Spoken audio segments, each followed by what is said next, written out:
আসসালামু আলাইকুম ওয়া রাহমাতুল্লাহি ওয়া বারাকাতুহু। আলহামদুলিল্লাহি ওয়াহদাহু ওয়াসসালাতু ওয়াসসালামু আলা মান লা নাবিয়্যা বা'দাহ, আম্মা বা'দ। সম্মানিত দর্শক শ্রোতা, আলোচনার বিষয় হচ্ছে কুরআনুল কারীম পাঠের প্রতিদান।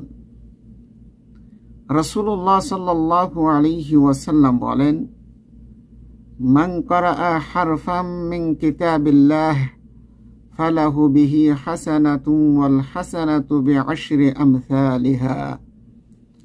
যে ব্যক্তি পবিত্র কোরআনের একটি অক্ষর পড়বে সে একটি নেকি পাবে, আর একটি নেকি 10টি নেকির সমপরিমাণ।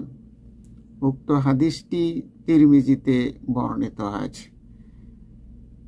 আল্লাহ তাআলা আমাদের সকলকে কুরআনুল কারীম সুশুদ্ধভাবে পাঠ করার তৌফিক দান করেন, তেলাওয়াত করার তৌফিক দান করেন, কুরআনুল কারীমের হক আদায় করার তৌফিক দান করেন।